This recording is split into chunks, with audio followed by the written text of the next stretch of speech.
Buenos días. Me-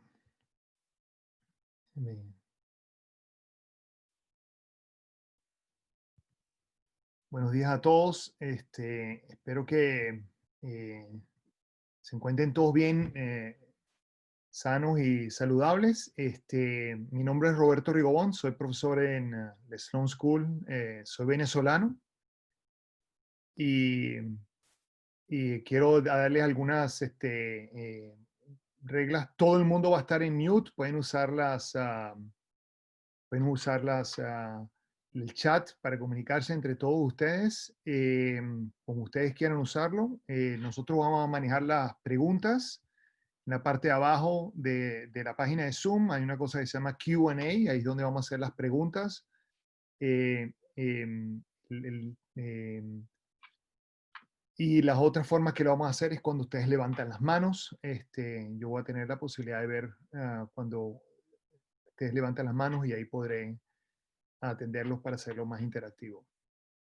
Antes de empezar, quería agradecer a Jacqueline Taylor y a Lee Oldman por todo el trabajo de hacer este webinario, por hacer el registro y para hacer todo el broadcasting. Todo lo que hagamos lo vamos a poner en la página web. Ustedes van a recibir un email después donde les va a indicar dónde va a estar el link y lo van a poder compartir. Lo que vamos a mostrar es totalmente público y lo vamos a compartir. Esta es la oficina de MIT en Latinoamérica, que se llama MSLAO. Es MIT Sloan Latin American Office. El director es Lee Oldman y Jacqueline trabaja también en la oficina. Y la idea de hacer estos webinarios es que queríamos compartir un poco, tener una discusión un poco más eh, vamos a decirlo, más franca sobre la situación, cuáles son los impactos que tiene el coronavirus en la economía, por qué se está haciendo lo que se está haciendo. Quiero también tratar de discutir un poco las diferencias entre los países desarrollados y los países en desarrollo. Nuestros países tienen unos retos muy diferentes a los países desarrollados. Quiero hablar también sobre cuáles son las alternativas de cómo salir de esta situación y quiero también discutir aspectos sobre el futuro. Estos son, yo lo estaba haciendo con los estudiantes de la Escuela de Negocios en MIT y hablando con un amigo de la oficina de Latinoamérica, él me hizo la recomendación de por qué no hacía esto en castellano con toda Latinoamérica y realmente les quiero dar las gracias a todos ustedes por estar acá, por compartir su tiempo para tener estas conversaciones. El objetivo no es enseñar epidemiología o hacer matemática. La idea es tratar de resumir la situación desde un punto de vista económico. Hay una relación muy cercana entre salud pública y los resultados macroeconómicos y lo que quiero hacer es tener esa discusión abierta con todo el mundo. Um, Vamos a hacer 4 webinars, lo que tenemos planeado. Uno donde voy a hablar de la situación, que es el de hoy. El miércoles, que voy a hablar sobre la diferencia entre los países emergentes y los países desarrollados. Eh, Después, el lunes de la semana siguiente, lo que quiero hacer es hablar un poco sobre cuáles son las 3 alternativas de cómo salir de esta situación. Y claramente hay diferentes países van a estar optando por diferentes estrategias. Eh, y el cuarto, que es el miércoles de la semana que viene, lo que quiero hacer es hablar un poco, bueno, cómo va a cambiar el futuro, cómo esto va a cambiar los aspectos del futuro. Entonces, hoy quiero hablar un poco más sobre cuáles son los impactos inmediatos que son comunes en todos lados. Esto es algo que el mundo se está desayunando porque la gente no se ha dado cuenta que este es el mismo shock para todos los países del mundo. Yo creo que ya se han dado cuenta, pero les tomó mucho tiempo darse cuenta que este era el mismo shock para todos los países del mundo. Y los países tienen diferentes capacidades en cómo atender esto. Entonces, otra vez, eh, esto está grabado. preguntas, háganlos en el Q&A. Lee y Jacqueline van a ayudar a discernir cuáles preguntas vamos a pasar. No voy a poder atender todas las preguntas claramente en una hora, pero les prometemos tratar de hacer esto para atender a todas las dudas que ustedes tengan. Entonces, déjenme arrancar.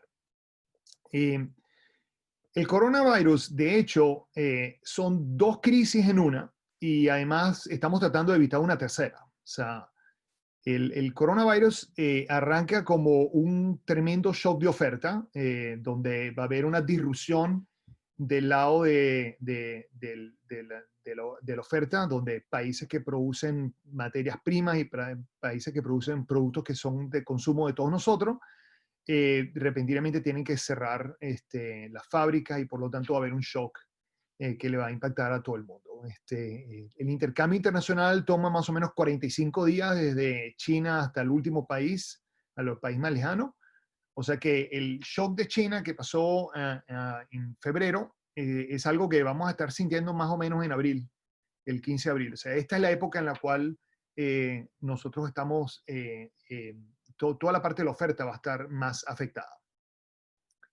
Ahora, la razón por la que este no es solamente un shock de oferta, si esto fuese un desastre natural, eso hubiese sido el final de la historia. La razón por la cual esto va más allá es que la mejor política de salud pública involucra un colapso total de la demanda. Implica que lo que queremos hacer es reducir el número de contactos entre los individuos y eso incluye contactos familiares, pero también incluye contactos económicos. Y la razón es porque este virus en particular tiene unas características realmente muy devastadoras. El virus para muchísima gente no es sintomático, eso significa que la gente está infectada, no se da cuenta y por lo tanto está contagiando a todo el mundo. Segundo, el periodo de gestación es de 14 días en vez de 7, entonces está contagiando más tiempo. Y de paso, condicional a que haya un contacto, este virus es más contagioso. Entonces, por todos estos aspectos, cuando se hicieron todas las proyecciones sobre cómo se iba a contagiar este tipo de virus, el número de casos era astronómico. El problema de este virus también es que es un virus muy discriminatorio, que de hecho esto también pasó al principio del siglo XX, en lo que llaman los americanos the Spanish flu, la influenza. En aquella época el virus también era muy discriminatorio en el sentido que discriminaba por edad, pero en aquella época eran los niños los que sufrían más, no los adultos. O sea, la mortalidad en las personas mayores de 65 años se afectó, obviamente se afectó, pero no se afectó mucho más de lo que hubiese sido una gripe normal. Fueron los niños los que el virus realmente tuvo un gran impacto. Este virus es exactamente al contrario. O sea, es muy discriminatorio y afecta mucho a la gente mayor. Todos los mayores de 65 años, mayores de 80 años, tienen unas mortalidades brutales. Niños de menores de 9 años, la mortalidad es prácticamente cero. Creo que es 0.02% a nivel mundial en este momento. Y estos da la población de los que se han testeado. O sea que si ustedes se pueden imaginar que hay muchísima gente, el 80% de la gente no tiene ningún síntoma, eso significa que la mortalidad en los niños es menor que la gripe normal que le pega todos los años. O sea, Roberto, un segundo. sí, There sí. are people in the other room still waiting from the old room that we had to switch. Let's just send them a message and give them a few minutes to switch over from Ok, your other meeting. If we could just wait. Si todos pueden esperar un segundo, queremos cambiar. Alguna persona están en la otro Zoom. Entonces vamos a esperar para dar a ellos la oportunidad de cambiar. que se unen. Sí. Dame un segundo.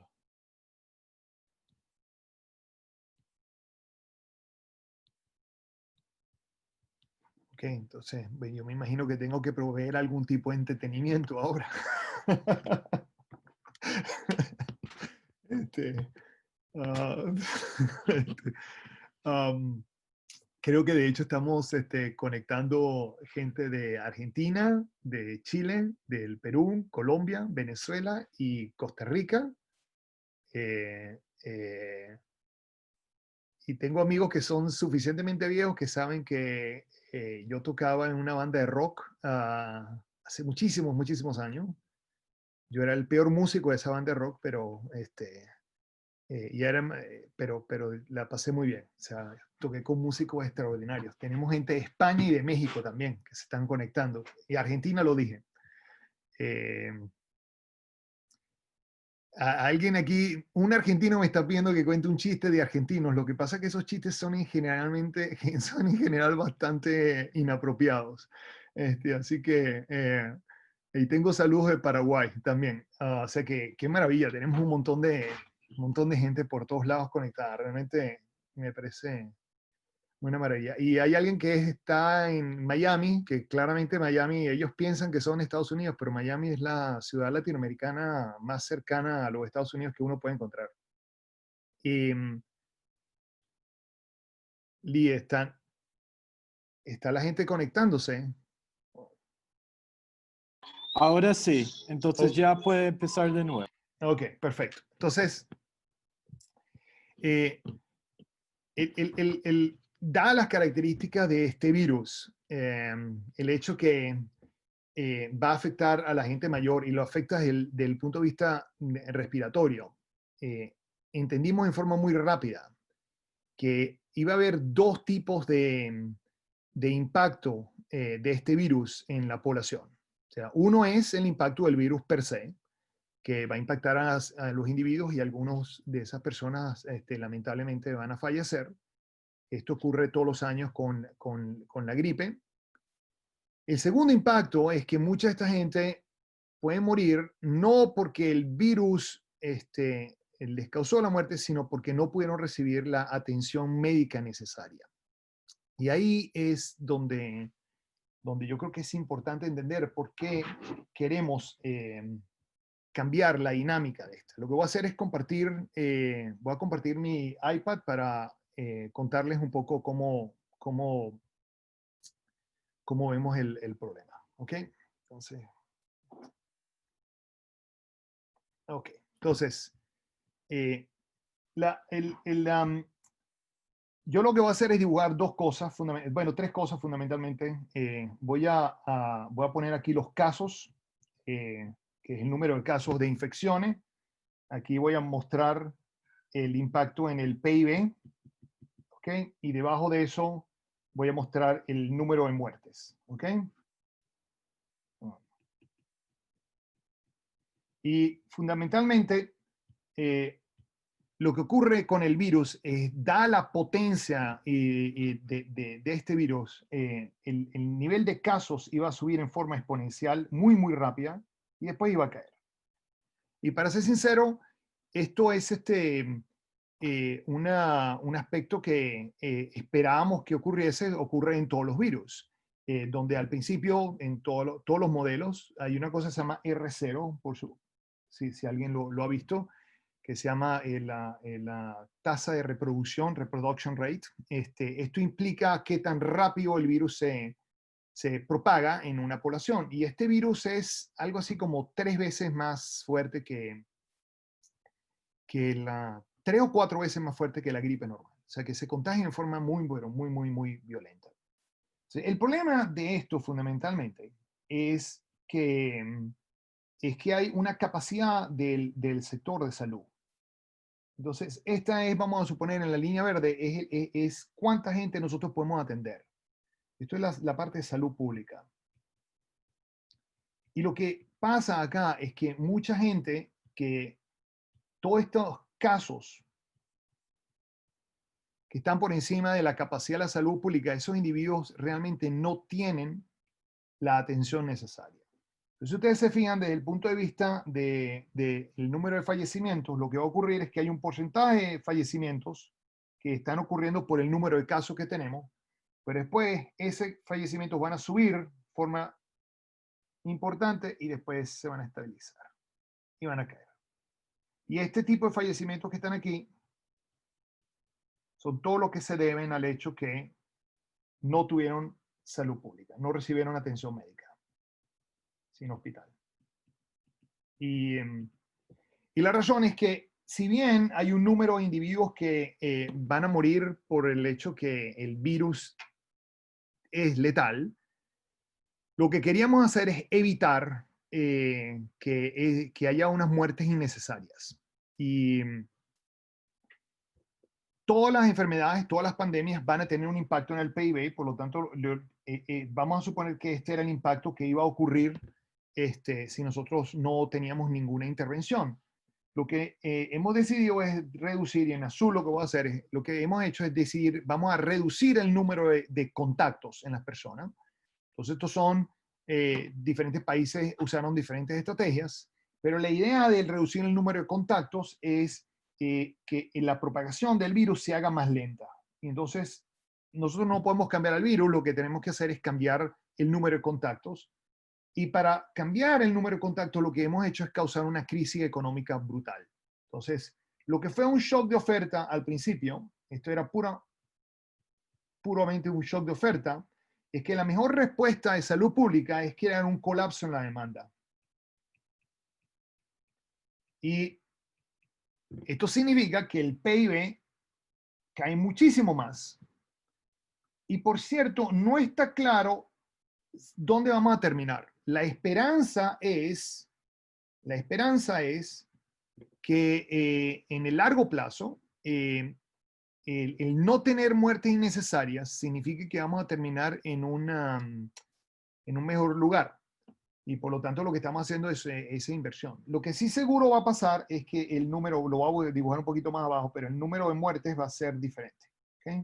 Va a ser diferente y uno no va a tener muertes que van a ser por el hecho que el sistema de salud esté colapsado. Y yo creo que esta es una de las razones por las cuales estamos produciendo un colapso económico al mismo tiempo que tenemos un colapso en la oferta. Y entonces son dos grandes shocks. El tercero, que es el que estamos tratando de evitar, es que esto no se traduzca en un problema financiero de liquidez y solvencia. Porque después viene el tercer shock. Porque si la demanda desaparece y de paso tenemos la oferta desaparece y de paso tenemos a la demanda colapsando, pues las empresas, especialmente las pequeñas y las medianas, van a tener mucho menos posibilidad de lidiar con la crisis. Entonces, para evitar que esto se traduzca en una crisis financiera, tenemos que proveer soporte y tenemos que proveer apoyo en muchas dimensiones. Entonces, la idea al final del día es que estamos causando una demanda como un aspecto de política social, donde queremos que de alguna manera no hayan injusticias. Realmente esto ocurre en las guerras, donde los doctores tienen que decidir a quién atender y a quién no atender. Nosotros ojalá no tengamos que llegar a esa circunstancia. Y la razón es que estos son procesos muy, muy injustos, ¿no? Yo entiendo que en un estado de guerra no hay otra alternativa, pero lo que no queremos hacer es que una persona marque a un paciente y a otro paciente y eso determine si la persona va o no a recibir atención pública, de salud pública. Entonces, por lo tanto, estamos haciendo esta colapso en la demanda como ese aspecto, pero eso no significa que de paso, entonces vamos a quebrar a todas las empresas. Entonces, hay políticas que están destinadas a atender a los hogares, porque le estamos diciendo a la gente que muchos de ellos van a perder su trabajo, muchos de ellos ganan salario por hora, especialmente en nuestros países donde el sector informal es muy, pero muy, muy grande. Y yo quiero que se imaginen cómo será esto en la India, donde el 80% de la fuerza laboral está en el sector informal. Entonces, lo que queremos hacer es, todas estas personas que están ganando por una jornada diaria y que proveerles suficiente soporte como para que sus estándares de vida se van a reducir, pero que no se reduzcan a un momento en el cual las personas no pueden ni siquiera cubrir con su subsistencia. Pero al mismo tiempo, tenemos que ayudar a todas esas empresas que están de alguna forma excluidas del sistema financiero. Por lo tanto, el colapso de la demanda va a implicar un problema de solvencia o un problema de liquidez que va a quebrar a las empresas. Y al final del día, entonces, vamos a tener un montón de despidos que son innecesarios, porque estos despidos están ocurriendo porque nosotros estamos pidiendo a la población que deje de trabajar, o sea, o que se quede en la casa. Yo voy a hablar en un segundo cómo esto cambia con la capacidad del sistema de salud, pero déjenme hablar un poco de todas las posibles injusticias que ocurren en estos momentos. O sea, Eh, por ejemplo, hay una que es, la primera injusticia es el acceso al sistema de salud. Y yo creo que es importante entender que aunque no lleguemos a la capacidad, no todas las personas van a recibir la misma calidad en la atención de la salud. Y para nuestros países en Latinoamérica, yo creo que esto es una pregunta muy, pero muy importante. Eh, entonces, va a haber actos de inequidad que viene, o de desigualdad que van a venir desde del acceso a la salud. Segundo, muy importante, yo creo que esto va a tener un gran impacto en el gap que hay en la educación. Los colegios privados cambiaron de clases presenciales a online en un segundo. Y la razón es porque están preparados, porque sus estudiantes todos tienen iPads, todos tienen computadora en la casa, todos tienen acceso al Internet. Por lo tanto, hacer lo que estamos haciendo nosotros en este momento fue relativamente fácil para muchos del sistema educativo privado o el sistema educativo más privilegiado. Pero yo creo que todos nos podemos imaginar que hay muchísimos individuos que su calidad de educación ha caído a prácticamente cero. Eh, Muchos de estos niños están en la casa sin ninguna atención y la razón es porque los padres están tratando de hacer lo que sea para poder suplir sus necesidades básicas. Esa es una razón de que no están recibiendo atención. Y segunda, pues lo que le hacen es le envían una grabación de audio y un montón de cosas para leer, donde la calidad de la educación se ha deteriorado de forma brutal.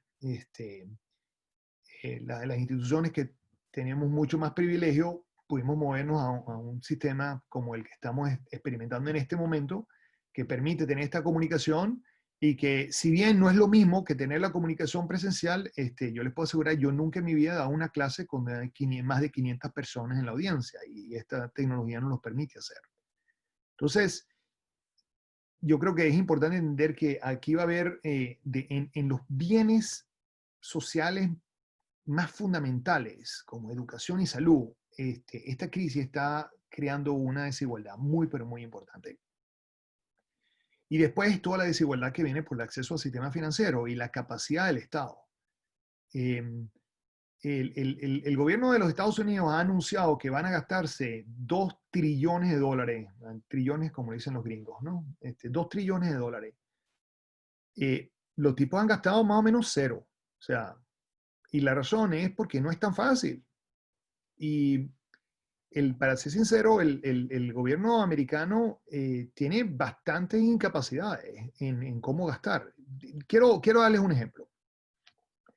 En este tipo de crisis, nosotros deberíamos hacer dos tipos de políticas para ayudar a los hogares. Uno es la que se llama seguro de desempleo, ¿no? Cuando alguien está despedido, pues va a una oficina y le pagan el seguro de desempleo. Y el otro, el segundo, es ayudar a las empresas a que no tengan que desemplear a la gente, como lo hacen en Francia, ¿no? En Francia dicen, bueno, en vez de tener que despedir a la persona para que la persona después vaya para una oficina, que de paso te puedes imaginar, esa oficina ahorita tiene que estar funcionando muy mal, porque esta oficina es la única forma que ellos sabían cómo funcionar, era que la persona viniese en forma física a mostrarte que el tipo había aplicado o no a un trabajo. Ahorita no hay, la oficina está cerrada y el tipo no puede venir, y además tampoco quieres tener a las 200 personas una detrás de la otra entrando a la oficina. O sea, si estamos distanciándonos, tampoco es que nos vamos a poner todos juntos el día que vamos a ir a pedir el seguro de desempleo. Entonces, el problema es que una mejor política es decirle a la empresa, mira, vale, no me votes a nadie, no me despidas a ninguna persona, yo te pago parte del costo del salario. Total, si lo despides, tengo que pagar parte de ese costo del salario en el seguro de desempleo. O sea, algo muchísimo más inteligente que obligar a la empresa a votar al individuo para que después que la persona que esté desempleada vaya a pedir la plata y a saber Dios cómo la vamos a pedir, ¿ok? Es mucho más fácil decirle a la empresa, no me votes a nadie, yo te pago parte del costo de los trabajadores. Por cierto, la forma de hacerlo, la forma más eficiente de hacerlo es que el gobierno le da un préstamo a la empresa y le dice, en septiembre volvemos a hablar. Si no votaste a nadie, te perdono el préstamo. No hay problema. Pero si me votaste a alguien, me vas a pagar el préstamo. Entonces, es bien creíble. Y entonces, en ese sentido, evitamos todo este trastorno de tener por desempleo. Por cierto, los trabajadores van a aceptar una reducción de su salario. O sea, todo el mundo aquí va a preferir no tener que estar desempleado Es mucho más fácil de esa manera. Y el problema es que el gobierno americano, entre el Congreso y Trump, no pueden dejar de discutir, inclusive en las cosas razonables, ¿ok? Y todavía no han decidido cómo ayudar a las pequeñas y las medianas empresas. Entonces, adivinen qué ocurre. Si yo soy dueño de una pequeña empresa, lo mejor que yo puedo hacer por mis trabajadores es despedirlos en este momento. Porque en los Estados Unidos yo no vendo cero, no tengo ningún tipo de ingreso. Lo mejor que puedo hacer es decirle al tipo, bueno, mira, vale, al menos búscate un salario ahí con el seguro de desempleo, porque lo único que saben hacer los gringos es cómo cobrar el seguro de desempleo. Porque para que yo reciba la ayuda, no va a ocurrir. Y entonces, en ese sentido, muchísimo el incremento del desempleo que está pasando en los Estados Unidos es como que casi que desempleo voluntario. Es casi que política social, donde las empresas pequeñas les es mejor para el trabajador despedirlo y dice, bueno, y hablamos en septiembre a ver si te puedo contratar de nuevo. Porque si no, se quedan sin ingreso, la empresa pequeña va a la bancarrota. Entonces, en ese sentido, creo que es importante entender que si fallamos en esto, el costo es brutal. Por cierto, despedir a la persona para después tener que recontratarla va a hacer que la recuperación sea muchísimo más lenta. Los franceses, muy pragmáticos en esta crisis, lo que decidieron fue decirle a las empresas, mira, yo te pago el 70% del salario de los trabajadores. Mira qué fácil. Claro, la diferencia es la siguiente, y este es el problema donde está el Congreso de los Estados Unidos, que el Congreso de Estados Unidos quisiese ayudar a solamente aquellas empresas que lo necesitan, en vez de ser pragmático y ayudar a mucha gente. En la economía política el gasto, es importante entender que velocidad y eficiencia no siempre van de la mano. Yo creo que en este momento en la crisis lo que es más importante es la velocidad. Nosotros lo que queremos hacer es ayudar a todo el mundo. El que necesite ayuda, que lo reciba. ¿Entiendes? Ahora, si yo le doy ayuda a cualquier persona que viene a la oficina, eso significa que voy a dar ayuda a gente que no necesita. Eso se llama riesgo moral. ¿Ok? O sea, va a haber gente que le vamos a dar ayuda que no la necesitaban, pero bueno, lo que estamos haciendo es, como yo quiero ayudar a los que son más vulnerables, eso significa que algo a esa ayuda se va a ir a las personas que no la necesitaban. Eso me permite ser rápido. Entonces, la política francesa es una maravilla, porque te dice, yo ayudo a todo el mundo. A mí no me importa si la empresa es grande, es pequeña, si es rica, si no es rica, no me interesa. Le pago el 70% de salario a todo el mundo. Y entonces eso, o inclusive lo puedes limitar, decir, bueno, si la empresa tiene más de 1000 personas, entonces esas sí no las ayudo. Pero todo el mundo que tiene menos de 1000, no me importa si la empresa es rentable, no es rentable, si es de rico, de pobre, no me importa lo que hagan, le pago 70. El impacto de esa política significa que todo el mundo puede mantener su trabajo. Entonces no tenemos que ir por este proceso. El Congreso de los Estados Unidos, no, ellos quieren ser eficientes. Entonces le quieren dar solamente la ayuda a aquellas personas que realmente lo necesitan. ¿Sabes qué? Es bien complicado demostrar quién lo necesita y quién no lo necesita. Entonces, esta retórica en nuestros gobiernos no permite que se ofrezca la ayuda. Y lamentablemente, como les conté, es importante actuar relativamente rápido. Porque mientras más lento actuemos, le estamos poniendo a estos hogares en el compromiso de tener que decidir, me quedo en mi casa y me muero de hambre o me voy fuera de la casa y me infecto. Una decisión muy complicada, muy, muy complicada. O sea, yo personalmente no sé muy bien cuál tomaría. Yo creo que tomaría la segunda, por cierto. Entonces, tenemos que actuar rápido. Entonces, aquí la velocidad es lo que importa. Y ustedes están viendo que ya la paciencia en los Estados Unidos se está acabando. Mientras más ineficientes seamos, mientras más lentos seamos, más posibilidad va a haber de que tengamos problemas sociales y demostraciones sociales. Porque claramente aquí no estamos ofreciendo, le estamos pidiendo un gran favor a los trabajadores y a las empresas de los países y los gobiernos no están haciendo mucho para responder. Si esto es cierto en los países desarrollados, en los países emergentes, esto es un orden de magnitud. ¿Okay? Yo quiero hablar de esto la siguiente, el miércoles. Y este compromiso esta escogencia es lo que se llama la escogencia estática, el problema de optimización estático, donde tenemos que decidir cuánto PIB tenemos que dar versus cuántas muertes innecesarias. Y es una decisión muy, pero muy complicada.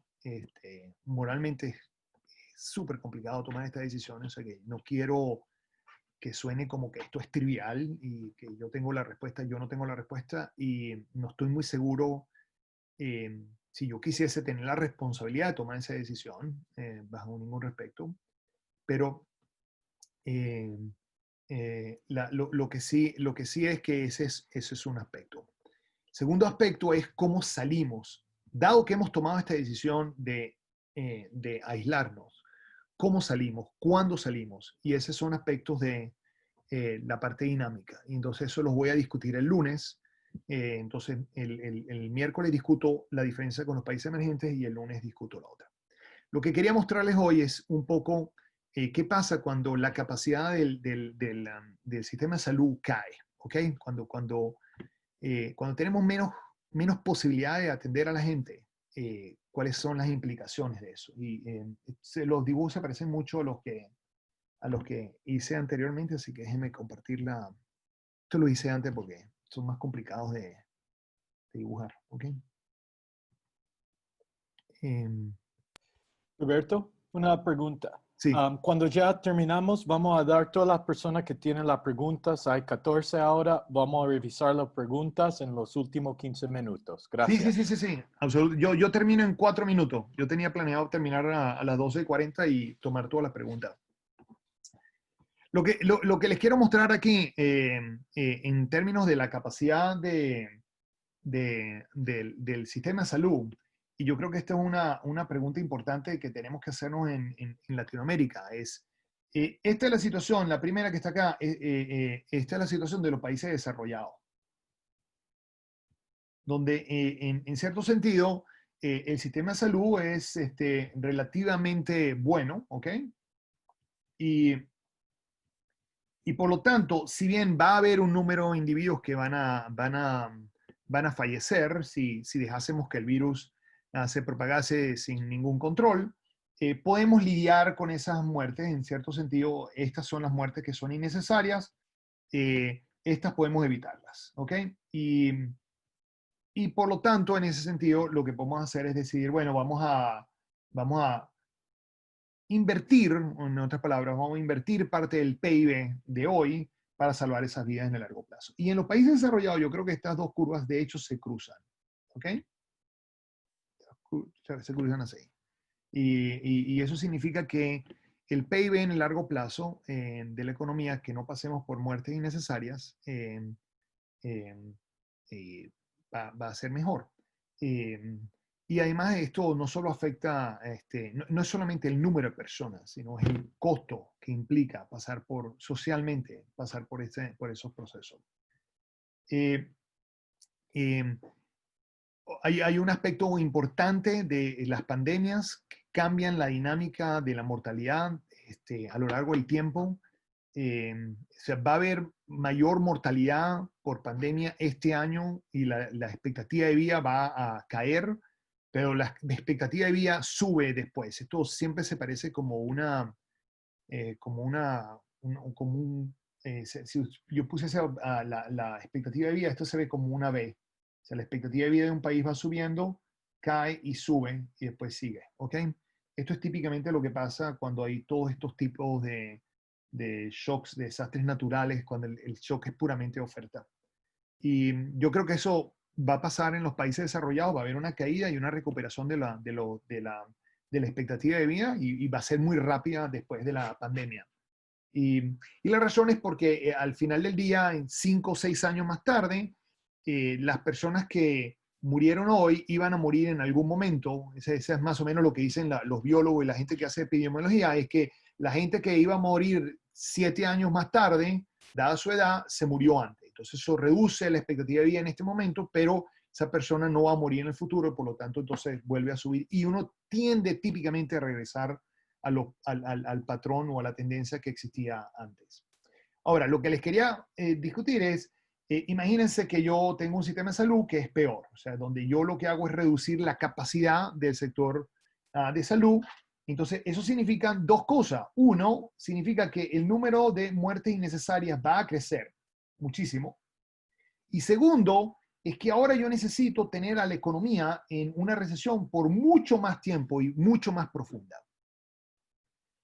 En los países desarrollados, yo creo que al final del día ellos están tomando la decisión de, no importa cuál sea la capacidad del sistema de salud, o sea, cuando comparas el sistema de salud alemán contra el francés, el italiano, el español, el americano, el canadiense, el japonés, etcétera, todos estos sistemas de salud tienen diferentes capacidades, por cierto, no son todos iguales. Pero todos han decidido que vamos a tomar la cuarentena lo más larga y más profunda que se pueda para evitar todas las muertes innecesarias y el costo va a ser en PIB. Lo que yo quiero hacer es discutir el miércoles un poco, justamente es, bueno, ¿qué pasa, qué pasa cuando la caída del PIB es tan profunda que produce hambruna? ¿Qué pasa cuando lo que estamos decidiendo aquí es cómo las personas van a fallecer? Y en ese caso no queda muy claro qué es lo que pasa al final. Entonces, si bien en este momento estamos haciendo lo que yo creo que es responsable, yo creo que hay una alternativa diferente. Y aquí quería hablar un poco del club de MIT en Chile. Con esto quiero, el club de MIT en Chile, varios de los exalumnos de MIT, lo que han decidido es invertir en la capacidad del sistema de salud. Y eso significa que si bien esta iba a ser la cantidad de muertos que iban a existir si no hacíamos nada, ¿ok? Ahora lo que podemos hacer es tener una cuarentena y después si invertimos en el sistema de seguro, nosotros podemos tener una cuarentena que sea menos dolorosa, vamos a decirlo desde ese punto de vista, y nos permita salir mucho mejor. Yo creo que los países desarrollados han invertido muy poco, por cierto, en la mejora del sistema de salud. O sea, si ustedes se fijan, lo que pasó en la China fue eso. Construyeron hospitales y camas para atender a la gente, respiradores. Necesitamos invertir en esto. Y yo creo que en este momento los países en desarrollo están algunos de ellos invirtiendo en la capacidad de salud, pero, pero tenemos que invertir mucho más. Yo creo que esto es absolutamente fundamental en Latinoamérica. Y lo que está pasando ahorita en Chile, por ejemplo, es que estos exalumnos de MIT agarraron unas especificaciones y se han puesto a construir el equipo médico en Chile. Y ojalá esto sea exitoso, sea aceptado y de alguna forma podamos distribuir esto a toda Latinoamérica de forma tal que podamos suplir y mejorar la capacidad del sistema de salud. Esto requiere recursos, o sea, y no está muy claro cómo el Estado va a hacer esa distribución de los recursos. O sea, los países emergentes tienen varios problemas. Uno es el sistema de salud que tenemos en este momento. El segundo es la cantidad de recursos que tiene el Estado para hacerlo, la capacidad del Estado para realizarlo, los financiamientos de ese incremento de la capacidad. Y yo creo que es fundamental que nosotros tomemos parte de nuestra responsabilidad sea solventar el problema. Yo creo que los latinoamericanos siempre hemos demostrado que tenemos la capacidad de lidiar con estos problemas. Y yo creo que yo no solo creo, sino estoy seguro que vamos a poder hacerlo en forma eficiente. Pero no podemos quedarnos con los brazos cruzados, sino que tenemos que entender cuál es nuestra responsabilidad. Déjeme terminar ahí. Lee, ¿por qué no tomamos preguntas del Q&A? Tengo 38 preguntas. Bueno, no creo que puedas responder todas las 38 preguntas, Lee. Sí, hay mucho, pero vamos a empezar como eres venezolano. Hay varias preguntas. ¿Qué te parece de la situación en Venezuela y qué pueden hacer en Venezuela? Bueno, Déjeme arrancar. Yo creo que la situación en Venezuela, primero no hay test. No, yo creo que no se está haciendo ningún test. Yo creo que no se están haciendo suficientes tests en el mundo y yo creo que en Venezuela en particular se están haciendo muy pocos tests. O sea que yo creo que es difícil entender cuál es el verdadero estado del contagio en Venezuela. Yo creo que los países latinoamericanos tenemos que eh, realmente pensar que existe altas posibilidades de contagio por nuestra cultura, por nuestra costumbre. Yo abrazo a todo el mundo, pana. O sea, le caigo a beso a todo el mundo, le abrazo a todo el mundo. O sea que vivimos entre generaciones. Entonces, eso significa que de alguna forma tenemos que entender nuestra responsabilidad en lidiar con esto y tenemos que tener la responsabilidad de decirle a la gente que hay que ponerse en cuarentena. Y yo entiendo que la cuarentena es durísima y tenemos que respetarla. Y entonces, cuando uno dice, oye, papi, es que me voy a ir a ver a la casa de la novia, mira, ¿sabes qué? No. O sea, porque yo no sé cómo esa persona están cumpliendo la cuarentena. Entonces, hay formas de hacer esto en los países emergentes que son cuarentenas por comunidades, donde tú haces una cuarentena de edificio, ¿entiendes? Entonces, el edificio per se puede tener relaciones, pero tú cuarentenas por comunidades un poco más grandes. Pero tenemos que tomarlo muy en serio, porque yo no creo que el Estado vaya a tener la capacidad de generar un incremento en la capacidad de atender a la gente en Venezuela. Y por lo tanto, lo veo muy duro. Y además el gobierno venezolano, un gobierno criminal, no me imagino que vaya a invertir los reales que los tipos se hayan robado para salvar a la gente. O sea que la situación en Venezuela me parece que es realmente muy preocupante. O sea, estoy muy preocupado por Venezuela. Más de hecho, esto surgió como una idea de hacer los seminarios primero con la gente en Venezuela, porque era mi preocupación. Y yo creo que tenemos que ser nosotros, los individuos del sector privado, los que actuemos. Roberto, el próximo. ¿Cómo interpretar el enfoque de Suecia y Reino Unido hasta antes del papel del Imperial College, que aparentemente tendría un menor impacto en la economía y mismo costo en salud? Dada la formalidad en América Latina, ¿podría ser una alternativa viable? Sí, no, de hecho, lamentablemente nosotros no pudimos terminar el paper antes que saliese esto. Ustedes no se pueden imaginar lo que trabajamos, pero yo tenía, no era yo, éramos un grupo, o sea, de científicos aquí en MIT. Se nos había ocurrido justamente, o sea, ¿quiénes son? O sea, yo venezolano, el otro era un israelí, el otro era un chileno y el otro era un físico que no sé de qué país es, pero es emergente totalmente, ¿ok? O sea, que es del Asia. Y nuestra mayor preocupación era cómo hacer la cuarentena de una forma más eficiente. Y íbamos a usar las características del virus para hacer la cuarentena. Por ejemplo, es poner en cuarentena a la gente mayor. Pero claro, para hacer eso tienes que hacer una redistribución de los apartamentos en el edificio, ¿entienden?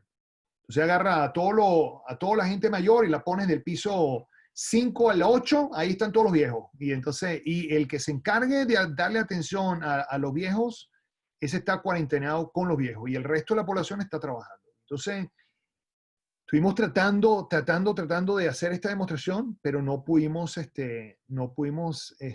producir ni la evidencia científica lo suficientemente rápido como para compartirla con los gobiernos. Eh, y te digo, no, trabajamos como unos locos, pero no pudimos. O sea que yo creo que hay una forma mejor, sí. Yo creo que hay una forma mejor. Por cierto, esa yo creo que es una forma de salir de la crisis. Eh, Okay. Dada la curva del BIP, ¿cuál sería la recomendación para reinventarnos y hacer la recuperación más rápida? bueno, uy, qué pregunta tan buena. Yo, yo creo, o sea, déjame decir, yo creo que esta va a ser una gran oportunidad para Latinoamérica. Está claro para mí que que toda la cadena de oferta mundial, la cadena de producción mundial, era muy lineal y dependía de un set de países muy específico. O sea, todo el mundo producía partes en Taiwán, las enviaba todo el mundo para China, de China las enviaba para Corea, de Corea las enviaba para México, de México las enviaba para Estados Unidos. Y todas las empresas tienen exactamente la misma cadena de producción.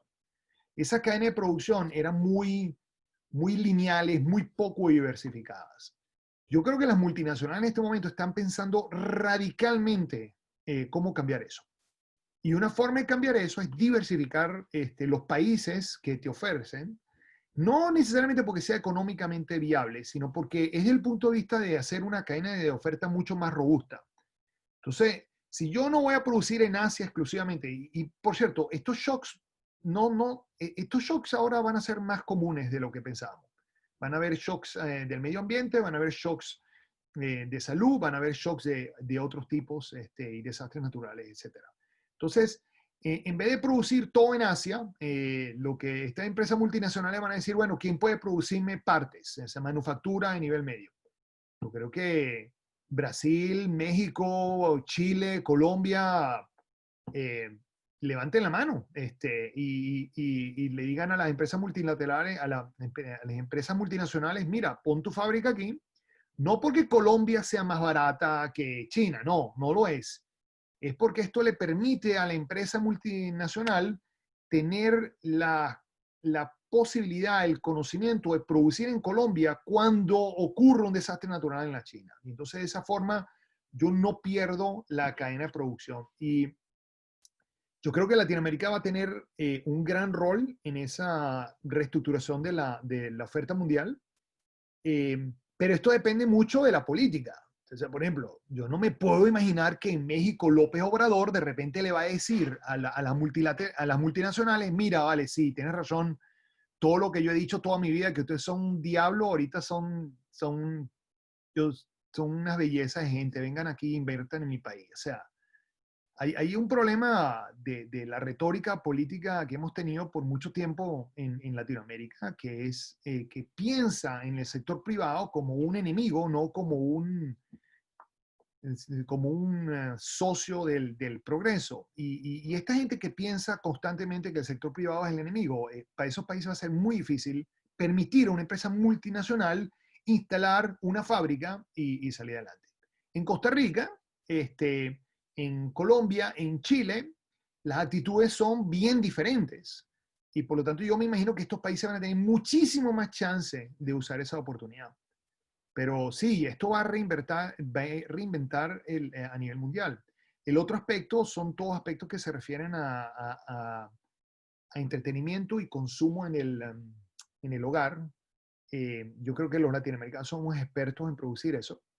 Y entonces sí va a haber, yo creo que va a haber esos son los sectores que van a estar en boom. Roberto, hay varias preguntas sobre la inflación, qué va a pasar en los Estados Unidos con los 2 billones, qué te parece mundialmente su área favorito de una manera. Sí, no, yo creo que aquí va a venir una gran inflación, sí, o sea, gran inflación me refiero en los países desarrollados entre el 3, 4, el 5%.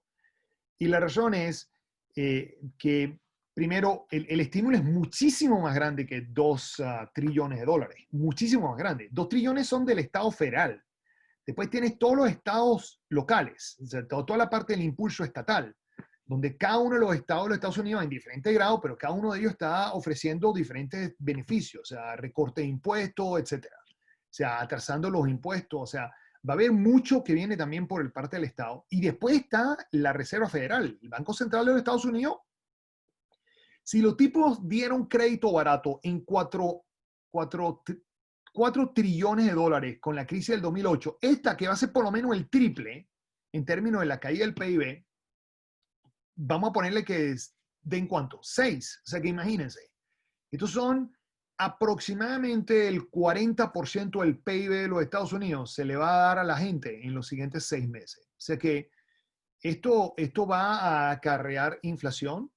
Yo estoy seguro que el Banco Central no va a subir las tasas de interés a menos que la inflación llegue a 4 o 5%. Ellos van a permitir que haya un overshooting. Y lo que pasa es que la gran incertidumbre es qué tan rápida se va a recuperar la cadena de producción. sea, estos son, si ustedes miren el cuento que le acabo de decir, si tú tienes una cadena de producción muy compleja que pasa por muchísimos países, ¿cómo tú recuperas esa cadena de producción cuando todos los países están en diferentes momentos de esta crisis de salud? Entonces, si México está pasando por problemas, cuando Corea está lista, bueno, pues entonces, pero el producto necesita ir para México antes de venir para los Estados Unidos. Entonces, el problema es que no, o sea, la recuperación va a ser muy desordenada. Entonces, eso es un shock de oferta muy grande. Cuando tienes a la demanda, que la gente le permitan salir, la gente va a salir con desbordado. Así que sí, yo me imagino que va a haber bastante inflación. Roberto, otra pregunta es de qué estás mirando. ¿Hay un ejemplo en América Latina que es mejor o peor de otros? ¿Qué es tu opinión de eso? Y otro entre eso es cómo América Latina puede llegar a ese modelo que mencionaste de Francia, de los 70% de los salarios. Ok, yo les prometo que vamos a hablar más de eso justamente el siguiente webinar. Yo voy a hablar bastante menos, voy a atender más preguntas. Eh, yo creo que tenemos que llegar a ese lugar y la mejor forma es que haya ayuda de los multilaterales, o sea, del Fondo Monetario, del Banco Mundial, del FED, del Banco Central Europeo, del Banco Japonés, que sean los bancos centrales del mundo los que nos den financiamiento para los países emergentes. Y esto creo que es urgente. Mucha gente está hablando de que no pagamos intereses, por ejemplo. Yo sé que Ken Rogoff y Carmen Reinhardt estaban hablando que no deberíamos, o sea, no se preocupen, no paguen los tasas de interés de los préstamos internacionales. Yo creo que eso no es ni remotamente el tamaño de la ayuda que necesitamos. O sea, en Latinoamérica vamos a requerir mucho apoyo. Entonces necesitamos eso. También necesitamos gobiernos que sean pragmáticos y que se decidan hacer esto. Y que usemos parte de esos recursos para invertir en la mejora del sistema de salud. Por cierto, no es que tenemos que mejorar todo el sistema de salud. En este momento tenemos que invertir en algo muy específico. Tenemos que producir enfermeros y enfermeras rápido. Y tenemos que tener cierto tipo de atención y ordenar cierto tipo de atención, pero lo tenemos que hacer bien rápido, como si esto fuese un estado de guerra. Y hay que producir el entrenamiento y tenemos que hacer esas inversiones. Entonces, Roberto, tu análisis, alguien pregunta, su análisis presenta una ola de contagio, pero ¿cómo se ve esto con 2 o 3 olas? No, bueno, yo espero que no cometamos esa error. Buenísima la pregunta. O sea, esa es la que se llama la optimización dinámica. Si nosotros no respetamos la cuarentena o salimos demasiado temprano en la cuarentena, que es lo que está pasando en el estado de Michigan en este momento, la probabilidad de que esto vuelva es grandísima. Este virus es muy, pero muy violento en términos de la posibilidad del contagio. Y tenemos un grave problema que no tenemos test. Entonces nadie sabe si es saludable o no. Eh, yo no sé si yo sufrí del virus. Yo estaba viajando por el mundo cuando estaba empezando esto en el Asia.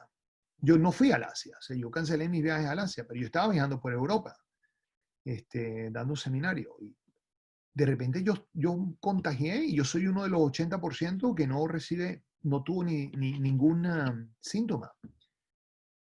Yo no voy a ir al teatro, a menos que yo sepa que yo soy, o yo soy inmune o el otro está con una vacuna. O sea, esto va a tomar mucho tiempo recuperarse en ese sentido. Entonces, como no tenemos los test, lo que están haciendo los gobiernos es decir, mira, yo solamente voy a abrir la economía cuando estemos seguros que no vaya a haber una segunda ronda. Si tenemos una segunda ronda, significa que hemos perdido toda esta inversión que estamos haciendo de PIB. Estamos perdiendo PIB. Estamos agarrando ese PIB, lo estamos transformando en más vidas y más PIB en el futuro. Si salimos demasiado temprano, toda esta inversión que estamos haciendo ahora, todo este sacrificio que estamos haciendo ahora, lo vamos a perder. Yo creo que es importante que no hagamos eso. Que antes de abrir, que respetemos las reglas y yo creo que los latinoamericanos lo están respetando. No he visto todos los países, eh, pero los pocos que he visto veo un gran respeto. Y entonces en ese sentido creo que eso va a funcionar. Otra pregunta, Roberto, es sobre el sistema monetarios y los cambios que van a venir y tu opinión de cómo están funcionando los bancos centrales en América Latina. Bueno, digamos, es difícil hablar de todos los bancos centrales en Latinoamérica. Yo puedo hablar de algunos. Y yo creo que los bancos centrales que visto sus acciones, Colombia, Perú, Chile, eh, yo creo que están tomando las decisiones correctas. Y aquí es muy fácil. Los bancos centrales agarraron la palabra riesgo moral y la pusieron la sacaron de la reunión y han decidido, bueno, que hay que apoyar a todo el sistema financiero, hay que apoyar a las empresas y yo creo que están tomando las decisiones correctas. Hay una gran diferencia en la capacidad que tiene el Banco Central de un país emergente versus la capacidad que tiene un país europeo, y en particular lo que tiene Estados Unidos. Estados Unidos tiene un grandísimo privilegio que es que usamos el dólar para todas las transacciones internacionales. Así que cuando el Fed se pone a imprimir dinero para salvar a la economía americana, la depreciación es muy, pero muy pequeña. El Banco Central del Uruguay, que está tomando decisiones correctas, el día que se pone a imprimir en exceso, pues eso va a tener un impacto en la depreciación del tipo de cambio. Entonces hay una limitación de cuánto puedes hacer. Y yo creo que los países emergentes lamentablemente tenemos ese problema. Pues, claramente podemos usar las reservas internacionales para hacerlo. La forma más fácil, la forma más fácil es que el Banco Central de los Estados Unidos le dé una línea de crédito al Banco Central del Uruguay y le dice, mira, vale, aquí están los dólares, gástatelos en el Uruguay. Y después nosotros le pagamos al Banco de la Reserva de Estados Unidos. O sea, esa para mí es la forma más fácil, es que alguien le dé esa línea de crédito al banco. Y agarré Uruguay porque es un país pequeño, ¿ok? Pero se la da al Uruguay, se la da a Chile, se la da a los países que de alguna forma sabemos que van a usarlo en forma correcta y lo van a regresar. Esto va a requerir, lamentablemente, esto para los países latinoamericanos, va a requerir que alguien supervise lo que se hace con esos recursos. ¿Entiendes? Entonces, por ejemplo, volviendo al caso venezolano, yo creo que va a ser muy difícil, muy, pero muy difícil, que el Banco Central de los Estados Unidos le dé una línea de crédito al Banco Central de Venezuela, donde tiene al gobierno que los tipos están acusados de narcotráfico. O sea, yo creo que, ¿entiendes? Yo creo que esa no va a ocurrir por ahí. Y entonces, el Banco Central de Venezuela está muy, pero muy limitado en su capacidad de atender los problemas de liquidez del país. Pero un país como Chile, como Perú, como Uruguay, Colombia, y aquí estoy excluyendo a México y a Brasil, porque lamentablemente no me queda claro si estos países van a estar dispuestos a que el Fondo Monetario se les asome a estos países para que al menos tenga algún mecanismo de supervisión. O sea, los bancos centrales internacionales van a requerir de esa supervisión. O sea que yo creo que este es un problema difícil de resolver. Roberto, hay muchas preguntas, pero ya pasamos a las 13 horas y no sé qué quiere tomar una pregunta más. Agarramos una última y cerramos entonces. Sí, otra pregunta es del desempleo. ¿Cómo pueden manejar los países de América Latina el desempleo? Porque vamos a llegar al tercer trimestre y que ya el desempleo va a ser altísima.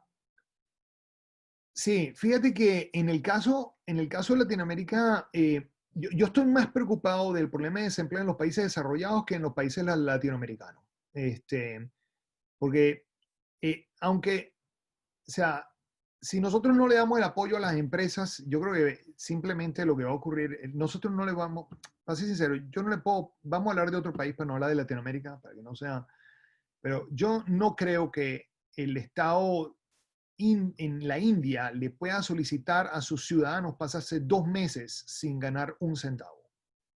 Y en estos países ya no hay seguro de desempleo. O sea, que estar desempleado o empleado sin ganar salario es irrelevante. Estar en el sector informal es irrelevante. O sea, yo me imagino que un país como Bolivia, donde el sector informal es grandísimo.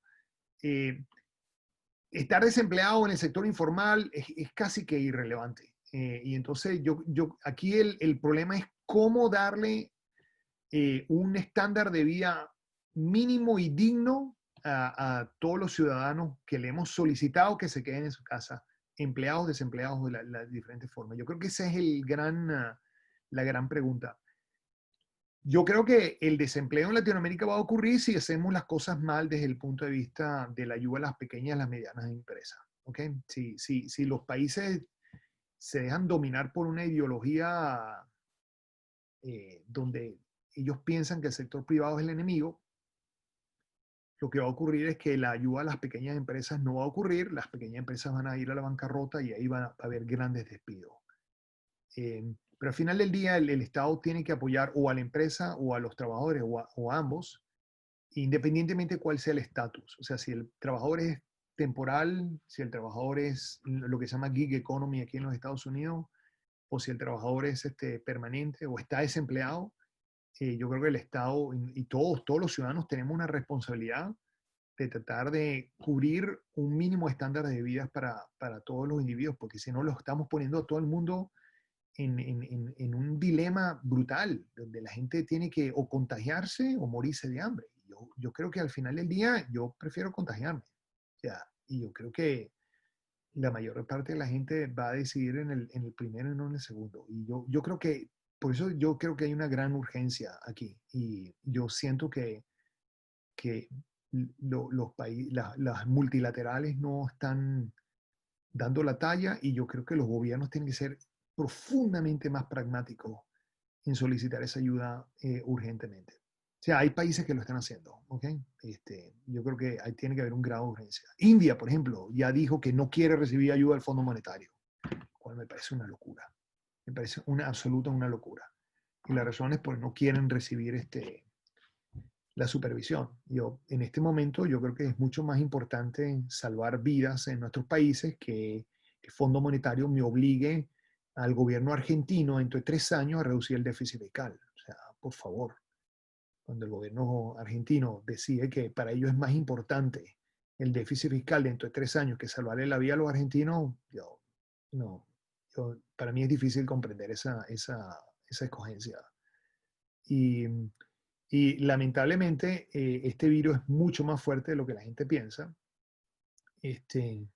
Yo hablando con un gran amigo en la Argentina, en Buenos Aires, me estaba diciendo que hay más casos de dengue que de COVID, y es posible que sea cierto. Yo le dije, bueno, dale 7 días, porque cada 7 días se duplican los casos de COVID. O sea que el dengue no se duplica cada 7 días. O sea que sí, de repente tienes más casos de COVID hoy, pero si no eres responsable, vas a tener muchísimos más casos de COVID que dengue. Y muy rápido. No necesita demasiado. 3 semanas está ido. Entonces, yo creo que los gobiernos tienen que sacarse la careta y realmente tomar políticas que protejan a los ciudadanos del país. Ese es su trabajo. O sea, nosotros los pusimos ahí para que hagan su trabajo. Creo que tienen que hacer su trabajo en este momento. Bueno, le quiero dar las gracias a todo el mundo por haber venido. Nosotros vamos a poner esto van a recibir un email de Jacqueline Taylor, o de Lee, o de mí. Van a recibir un email de alguno de nosotros tres, donde le vamos a indicar dónde se va a poner esta charla. Espero que lo veamos el miércoles a las 12. Recuerden que para proteger la transmisión, tienen que si alguien quiere registrarse para ver el del miércoles, díganle que tienen que registrarse para recibir el email que está protegido por el password para que no tengamos a alguien aquí que simplemente cause problemas o indignación. Lee, ¿querías decir algo? No, que para miércoles es lo mismo link de hoy día y la próxima semana la misma. Exacto, para los que ya están registrados es el mismo link que recibieron en el email de Jacqueline y de Lee. Exacto, correcto. Pero si alguien se quiere registrar, por favor díganle que necesitamos que se registre. ¿Ok? Bueno, otra vez, muchísimas gracias. Manténganse saludables, por favor. Cuiden a sus seres queridos. en familia. Estos son los momentos más importantes para apoyarse los unos a los otros. Esta tragedia le pega a todo el mundo y ojalá sirva como un mecanismo para coordinar la creatividad y la grandeza que tienen los países latinoamericanos y la solidaridad tan grande que tienen. Nos vemos el miércoles a la misma hora y como decía Renny Tolina por el mismo canal. ¿Okay? Los que no sepan quién es Renny Tolina es porque no son tan viejos como soy yo. Muchísimas gracias a todos. Gracias.